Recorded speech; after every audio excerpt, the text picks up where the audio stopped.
Good evening. I'd like to call to order the Planning and Development Committee meeting of October 16th, 2024. Niagara Region and Grimsby are situated on treaty land. This land is steeped in the rich history of the First Nations such as the Hattaway-Wendronk, the Haudenosaunee, and the Anishinaabe, including the Mississaugas of the Credit First Nation. There are many First Nations, Métis, and Inuit people from across Turtle Island that live and work in Niagara today. The regional municipality of Niagara and the town of Grimsby stand with all Indigenous people, past and present, in promoting the wise stewardship of the lands on which we live. Are there any disclosures of pecuniary or non-pecuniary interest?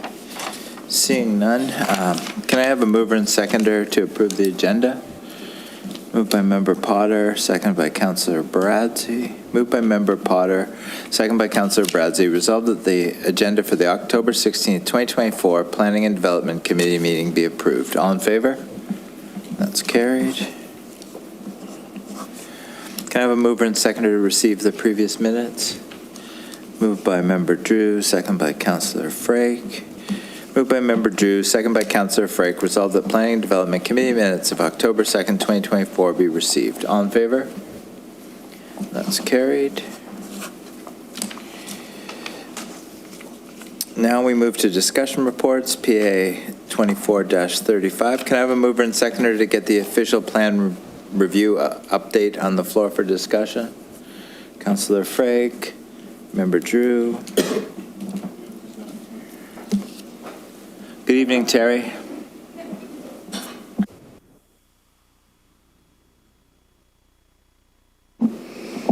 Good evening. Perfect. Thanks, Katie. So we just wanted to go through the What We Heard report. So this is a culmination of phase 2 of the work. So if you can go to the next slide. So this is just the phases we have for the official plan process. You can see phase 1, we came to you with a What We Heard report for that one, and now we're in phase 2. This is the policy directions phase. And then we'll be going into preparing the plan, drafting the official plan and the review, and then the approval stage. So just before we get into the preparing the plan, we just wanted to give you an overview of some of the information that we learned from there. Next slide. So we employed a number of engagement tactics as part of this phase. There were 10 policy direction reports, a number of town talk panel discussions. There was the Greater Downtown Planning and Design charrette, tours. There was a website, online polls, surveys, just a wide variety of components. And in the actual What We Heard report, we got over 3,000 plus views of the Let's Talk Grimsby page during this phase. We had over 200 responses to the quick polls. There were 150 to 200 people at the think tank itself in downtown. There were 110 people approximately at the 4 Town Talks event. So this was a really well-attended phase, and we were really excited and happy with the participation for this phase. Next slide, please. So as you can see here, here's a list of the policy direction reports that we were prepared. There was housing affordability, work and workplaces, sustainability, transit, community facilities, agriculture, downtown moving around. A lot of these talked about some of the key potential issues that we have to consider as part of our conformity work to get to the official plan with respect to provincial policy as well as regional policy, but also ask some questions of respondents to see what they want to see in our community. So they were really trying to provide information as well as asking questions about what people wanted to see. And so some of the Town Talks events were actually built around some of these topics. Next slide, please. So here you can see some evidence of the people that attended some of these. So there's just a number of town talks. So we had housing and affordability, work and workplaces, neighborhoods, as well as the sustainability and climate change. All were really well attended, and I know a number of you were able to participate, so that was great as well. Next slide. Again, we had the Greater Downtown Planning and Design charrette, which involved a think tank, a charrette itself at the Charrette House, where a number of professionals, architects, designers, and other folks were able to think through some of the issues for the downtown. There was the walk and talk event, so we had one on public realm as well as heritage. And then the think tank events itself, that was as part of the farmers market, where we had really great attendance. And you can see people were involved in putting things on the map and trying to provide information for us through the questions. Next slide. Again, there was a request for additional information on housing and affordability after our first Town Talks event. So we had an additional session. It was more of an informal session that just walked through some questions and tried to get like more of a workshop kind of experience for people to really provide some more detailed feedback on housing and affordability and how we could look at those issues and try and see where some potential was and some of the additional programs we could consider as part of the policy review. Next slide. And then in culminating all of these events, we had a public information center in the middle of June. And this was the end of our phase 2, but also the beginning of the transportation master plan process, as well as the parks master plan process. So those two projects will feed into the official plan, but so we wanted to have a shared event where all of the information could be presented at the same time, which would gather information, but also let people know where we were at with the official plan process. Next slide. So looking at what we heard through all of the information that we heard, definitely for housing and affordability, housing options and arrangements. People wanted to see different housing options for seniors, for young adults getting into the housing environment, for different changes in lifestyles, different changes in their family and size dynamics, and also low to mid-rise housing and affordability, of course. For transportation, a number of concerns expressed were expanding the transit options. A lot of questions about the GO Transit station, of course. Active transportation came up very often. People wanted to know about biking and walking and trails and stuff like that. As well as EV infrastructure came up a number of times. So people wanted to know about charging stations and just ease of those components. And then parking, of course, came up often about looking at opportunities for parking and with expansion of different facilities, if there would be enough parking to accommodate. Next slide. Parks and public space came up often. And as you can see, it was one of the preferred things that people really like about Grimsby. And preserving and enhancing our green spaces, waterfront access definitely came up. People wanted to see more opportunities to access the waterfront. I know a lot of people commented on the park, the waterfront park in Casablanca. They really enjoyed that opportunity. And also supporting of the creation of community hubs where you could do multiple things in one space. They really liked that idea. For new growth and development, we heard some mixed components of this. So some people wanted some gentle density and understanding about how the evolution of some of our neighborhoods will happen, recognizing that 2 and 3 units are allowed in some of our neighborhoods. People were also expressing that they really saw that missing middle of types of housing. They didn't want just the towers, but they wanted more towns, more stacked units, more different types and configurations of units, and also that they didn't want just a 1-bedroom or a studio. They wanted ones that have multiple bedrooms so that it can accommodate different sizes of families. There was a real focus on strategic growth areas, especially around the Winston Road neighborhood, and as well as the GO Station area, as well as downtown. People wanted to talk about downtown and live down there. And then our major transit station area, which is basically our GO Station area, about some of the rules and components that we'll have to be looking at there, including the 800-meter radius circle around that area and how that will be developed over time. Next slide, please. Work and workplaces. A lot of the comments surrounding that was about workers' housing. There's some concern by some that says we can get a business here, but we need housing places for workers. So that is definitely came through. Attracting tourists and tourism came up often, as well as parking and sufficient opportunities for that to accommodate for workers, but also for the businesses that might be here. Climate and sustainability, active transit, of course, public realm improvements, and a lot of our green spaces to make sure that the natural components, but also the integration of the natural with the built environment was discussed often. Next slide. For our neighborhoods, complete communities, and I think we've talked about this many times about it's not just housing, but where people work and like getting grocery store items or just like little everyday needs, meeting that. So you have a complete community in a small area. Various housing options, of course, especially when they're just a singular type of housing in an area, a mix of uses, access to facilities. Downtown, this was a real focus of our whole phase 2 with the charrette. The public realm definitely came through. People wanted it to be pedestrian friendly. They wanted transit options to come from the downtown as well to the GO station and the connection between those. Civic uses downtown, there was a real concern about that and opportunities for more gathering spaces and places to really congregate. And as part of our think tank, people also expressed a real need for washrooms downtown. So that came through. Next slide. So as part of our think tank, we asked people, because we can't provide everything, that is the key. So we asked them to look at some trade-offs. So when we looked at building scale and height, people were definitely preferred greater density to accommodate more people living and walking downtown versus maintaining the current limits on heights.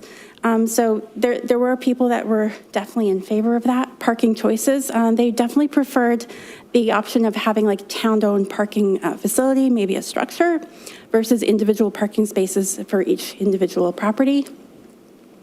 Reestablishing a civic center, there was a preference for people to have a civic center downtown. They didn't quite like having the town hall over here. So they did see there's an opportunity for having more those civic uses downtown. And then views of the escarpment. This also looked at like the skyline to see how we could like poke through for visually to see that you could accommodate tall buildings, but you can see the escarpment still, but you could have like the tall buildings and you can see through. So with the mixed skyline, they did like that. So next slide. And this is just another opportunity where we ask people to give their top preferences. So you can see just by the top row, those are the things that people appreciated the most about downtown. The second column is, the row is really the ones that were middle of the road, and then the bottom were the least favored ones. But you can see walkable, bikeable, transit, restaurants, that pedestrian focus and green spaces, all those activity things really came through as part of the conversation. And then shopping, gathering spaces, parking, housing options all came through in the middle. And then surprisingly, targeted growth didn't raise too high of a score there. Next slide. So as we move out of this phase and into the next phase, we will be looking at this Pillars of Grimsby's Complete Community, looking at sustainability and environmentally, economically, socially, placemaking, identity, authenticity, how we can bring these together, as well as the mobility and connectivity and inclusivity, to try to bring together how Grimsby will really to develop our complete community over time. So our next phase, we'll be looking at a technical review of the draft official plan before it goes out for public consumption and review. And then we are planning a number of engagement tools as part of phases 4 and 5, when we actually go through the actual detailed policies, so people can really see the details of all of their work. That's it. Thank you. Thank you very much for your presentation, Terry. Questions or comments from council? Member Drew.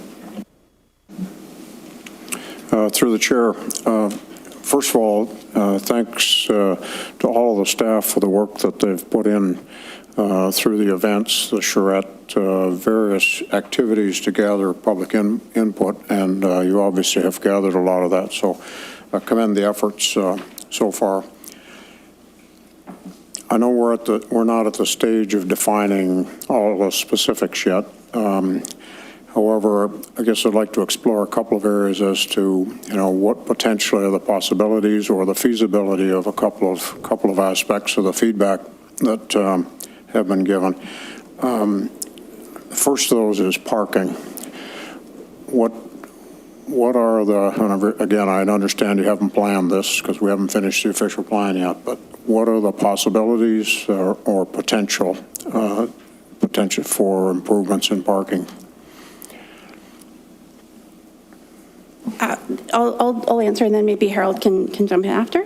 There's a number of considerations when we're looking at the downtown specifically. As I was mentioning, there's that public component where people were looking at maybe there's an opportunity for a shared structure that between different developments, so it wasn't individual lots with individual parking and providing more opportunity for infill intensification downtown. But there's also looking at alternatives to parking. If the more opportunities you have for biking and walking paths and everything like that, you can take some of the pressure off of that. There's also various things in the development itself. We'll have to definitely review some of the parking permissions with mostly in the zoning bylaw, but what the policy imports in the official plan will guide that for the zoning bylaw itself. So some of the more detailed might come in the next document. But there's a real opportunity to look at EV charging and other components, and also trying to, even with Downtown Reimagine, looking at more flexible spaces. So you can have parking, but you can also use it as something else as well. So it's not just, this is the parking component, so there's opportunities. Okay. Harold, do you want to? Yeah.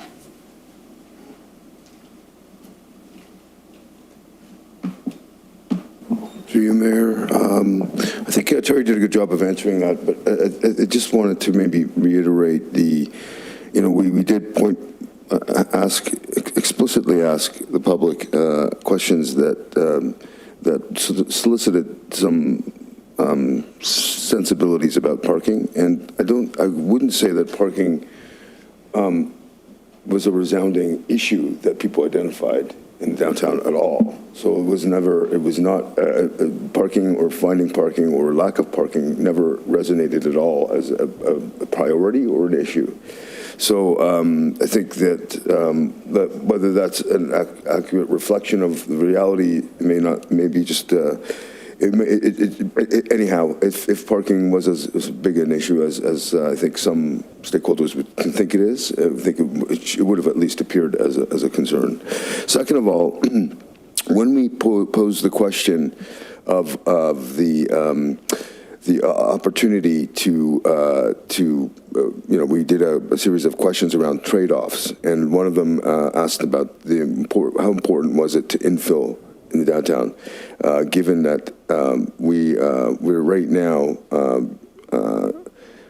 landlocked. Landlocked in the downtown is a significant amount of lands dedicated to surface parking, and we are continuing down a kind of a strategy. This current strategy is that we continue to modify and find efficiencies in this large amorphous surface parking area in serving what is largely the current capacity of the downtown, without really thinking about where is it that we want to go.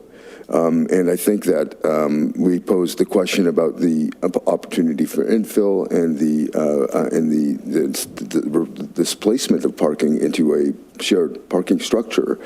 And I think that was where we saw a resounding support for that solution, and that there was a general understanding amongst the public and a desire that there be more, not the current capacity, but more capacity in the downtown, more capacity for residential, more capacity for retail, more capacity for other functions and uses.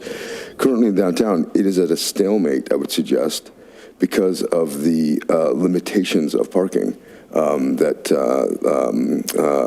in which that the current standards don't incentivize parking, incentivize infill, and the existing parking solution, which is surface parking lot, doesn't incentivize infill.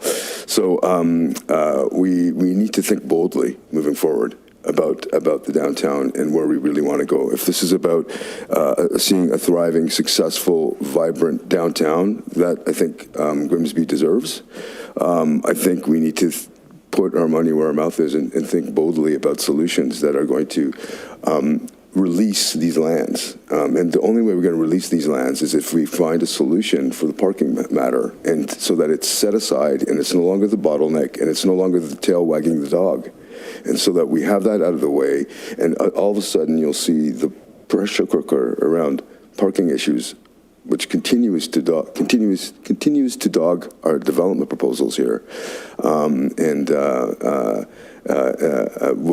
no longer become the primary issue, and it will really be about focusing on the types of development that we want here, the quality of those developments, and what's the what is the intensity of those developments. I think one thing that I would like to point out about the current, most recent proposal by the Wolverton, for the Wolverton, is that kind of bold thinking around alternative solutions to transportation and being initiated by the development community is the kind of thing that we ought to be promoting and encouraging. So it's about finding alternate ways to move about, and that doesn't rely on the car. And that's one of the other solutions, in addition to finding parking solutions that we need to explore and embrace. So I think parking is a complex matter. I think that my gut feeling is that I think that the current status quo is not serving us well in terms of parking standards and the solution for parking in the downtown. And I think that we, moving forward, this is a great opportunity for us to make an investment which will have long-term returns for the downtown that I think the town has to participate in, but one in which I think there are partners that will help and assist through parking in lieu of parking collections that we could do. But I think it's the municipality that will have to lead and initiate that kind of solution. It's only the municipality that could do that. Thank you, and if I could have one more question through the chair. This is a smaller area, but there was interest expressed in the feedback related to connection from the escarpment to the lake along the 40 Mile Creek area. And again, I realize we're not in the stage of defining specifics yet, but what is the feasibility of doing that and or impediments to making that happen? Through the chair. As the official plan is a long-term document, it would outline directions. So there would be tons of additional studies that would look at potential feasibility of different components. But one of the things that really came through when we were doing the downtown charrette work is that people were looking at 40 Mile Creek and the connection from the downtown to that lakefront and the opportunity for continued trails. So I understand there's a bridge out in some place in there, but there's a real opportunity to really bring that natural corridor through and bring it up towards the lakefront. So that is definitely something we're looking at exploring as part of the official plan review. The details, of course, of what it looks like and how big the scale, scope, and everything like that will definitely have to be determined through probably further study. Thank you. Member Potter. Thanks very much. Enjoyed reading the report and enjoyed the presentation. How many pages of the report and the level of effort I'm sure that went behind it. It's huge. I've been involved in these things before, so congratulations to the team. Although I see some of them have changed into members of the public. By some of the pictures it says members of the public, and it looks like 3 of your team, but that's just a minor thing. Further to what Harold was just talking about, just a observation. I mean, I connect with a few of the towns and the various groups within Niagara. Everybody's grappling with the similar sort of challenges, or especially, I'm not using I'll use parking as the example, but it's not the thing. Is there outreach to those other groups to see how they're ideating opportunities and to knock down those challenges? I mean, I was looking at, without mentioning names, pedestrianising the high street and having sort of like a trolley ride into town. I know you mentioned that somewhere in the report about sort of park and ride into town, those sort of things. But is there that connection to the other groups within Niagara region for opening up those discussions first? Through the chair, there's tons of different conversations. So just all the municipalities in Niagara, as well as Niagara region, have various groups. So area planners, Public Works has one. So there's a number of different groups like that. So we're always feeding into each other about how we're each tackling these things. For transit specifically, we would be working with Niagara Regional Transit, so there's that component, and those are some of the future conversations we'll have to look at when we get into some of the technical components for the official plan review itself. So we'll definitely be reaching out when we have something of a draft to make sure where we look at, but also going forward, because once the GO train actually comes, then it's the connections from downtown. So there's a lot of stepped conversations, but we need some concrete components in the meantime. But definitely, there's always conversations and always comparing notes within Niagara as well as other communities. So just, I think it was the first or second slide, the number of engagement tools that you used. I don't know what was missing. I don't think I could think of anything that was missing. So a two-part question. Or one question, then a comment maybe. But the question was, did you find any of the engagement mechanisms better than others? And that last slide where you had the rows of, where the votes were in the tiering, I looked at the bottom row, and I wonder, after reading the whole report, if people would change their vote. Because they're looking at a very siloed view of the question. And then you bring in, if they read this report that we've got in front of us, they may get a different opinion. So with those engagement tools, the ones that were proactive, I'd encourage sort of a repeat of the question that now that people have got a wider perspective, a wider portfolio of information available, to see if it did change with that. Because some of these, not about surprise, but it was surprising in some of the areas that were votes. And 40, 50 votes is not high relative to 9, that sort of thing. So I just wonder about those future engagement tools, whether you're going to try to replicate them in the future and sort of test them, validate them from the first round. Through the chair, that was taken at the think tank event. So and they were only allowed 4. So there's 15 or so kind of thing. So I think that's what limited it, that they were only allowed 4. So if they had gotten 6 or 8. It might have been a totally different result, to be fair. But definitely those are things that are coming up. Like, I was surprised beautification was near the bottom, because so many people were saying, oh, I like this, and I like this, and I like how things work together. But maybe given the spectrum of things, that's how it worked down to the bottom. So it could be that. With respect to the range of different tactics we used, I think they were all effective in some way. Different people were using them different ways. Some people just wanted a quick poll that they just wanted to give a simple answer online. Some people really wanted to come to the events, and a number of people came to many, if not all of the events. So there was a lot of participation, and different people were participating in different ways. And that's why we did the range and scope that we did, to try to capture different people at different times so that they could each participate in whatever way they chose. If I may, just one last one. To put you on the spot here a little bit, it's probably not fair, but in all the work that you've done and what you've reported here, what was your biggest surprise? Unexpected, if you like. Through the chair, for me, I think the excitement around the charrette, at first we were like, uh-oh, they're just not going to know what that is. But I think there was so much enthusiasm and excitement, and people talking about it long after that event. That was a great surprise for me. We wanted it to work out that way, but you never know exactly how people are going to take things. So it was a great opportunity to see people really be engaged in that way. And we're asking, okay, when's the next event? So people were asking when the next event was, which doesn't always happen with an official plan process, to be fair. So I think that was a great surprise for me. I'm not sure if others have a different one. Thank you, Member Potter. I just wanted to add to that the charrette, I was downtown the day of the charrette, and there was a real buzz about it. Like people were really excited, and people were coming to the shop and saying, "You got to look at it. You got to do this. You got to. It's so good." And that doesn't usually happen, especially in a planning exercise. So it was pretty exciting to see that. Yeah, just quite surprising, but in a good way. Councillor Frey.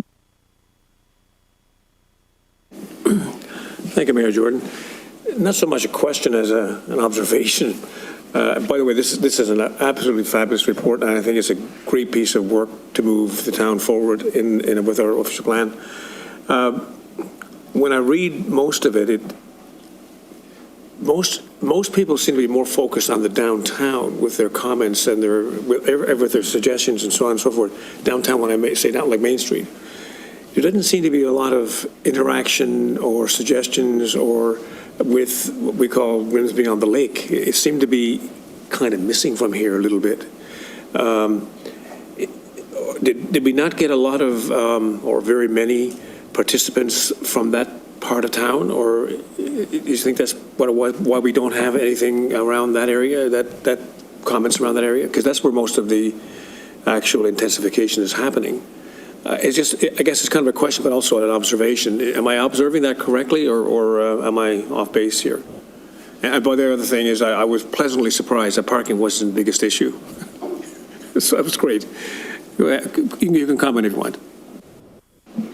Through the chair, we didn't really take a postal code kind of thing to identify exactly where they live, but I think one of the things with Grimsby on the Lake, there's been so much development there, whereas, and so there's more coming, and they know that it's coming, whereas downtown there's opportunity, and people kept on saying, oh, what about that place? What about that place? Can we do this? Can we do this? So people were engaged in the opportunity for downtown, whereas so much has been planned in Grimsby on the Lake that they might not see that like, oh, okay, I can add this to there. So there was definitely that opportunity that was being expressed. So a lot of it was coming downtown, but we got comments about the entirety of the town. So it wasn't just downtown, but I think people just expressed more opportunities of things that they wanted to change or see differently happen downtown.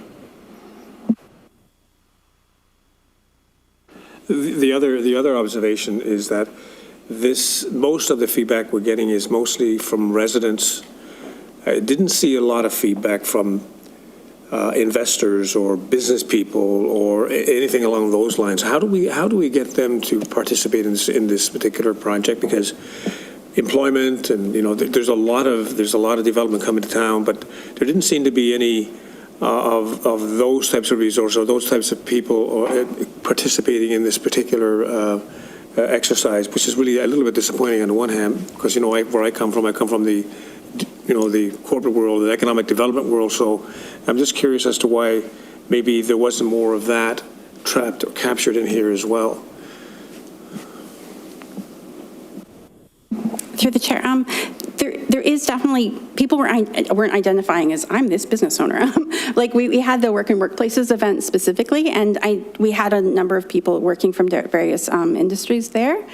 We had Leonia as one of the panelists. We had a number of people that were coming from agriculture, a number of different manufacturing and other ones. So they were feeding into the process, maybe not saying this for my business, but I think when we get to the policies themselves, that's when we'll start to see that more specific language come in about what does this look for my business going forward? What opportunities do I have? Because that's when you really drill down into the more specifics, and I think that's where we can have more targeted conversations with different groups about, here's the policies for you, how is this going to benefit you, where can we move things, where can we not because of conformity issues and other things. So there's those opportunities, and it's just the different phases of the official plan review process. Thank you, and fabulous report. Commendations to your staff. Harold.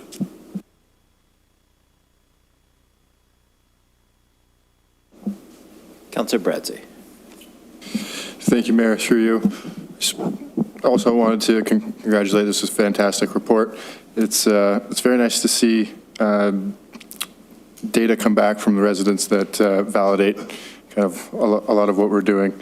Especially just want to go back to the figure 18, the dotmocracy. It's kind of nice to see like I know it's the secondary category, but the more attractions and entertainment polling so high, and even those two categories together could be very closely related.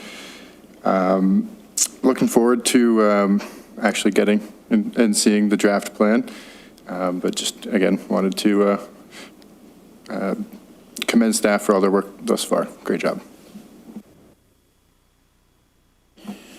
Great. Seeing no further questions or comments, just again, I want to reiterate the work that the planning staff has done is just, I think it's a really probably a new and unique way that we've done it with a lot of extra engagement, and I'm really proud that we're taking a different approach that is kind of got the excitement of the people of Grimsby, and that's a really good thing, because I think you can get a lot better sense of buy-in as a council if we have people involved in the decision making and at least having ownership in their community. And I think Grimsby is a special place that we need to push that, and I'm really glad that the planning department's doing that. So again, thank you. Moved by Councillor Frake, second by Member Drew. Resolved that report PA 2435, official plan review update phase 2, what we heard report dated October 16, 2024, be received for information, and the Appendix A, phase 2, what we heard report, be shared on Let's Talk Grimsby and the stakeholders be notified. All in favor? And that's carried. Up next, we have need a mover and seconder for comments on the ERO report to get it on the floor for discussion. Councillor Frake, Councillor Bradsey. And who's coming up for that one?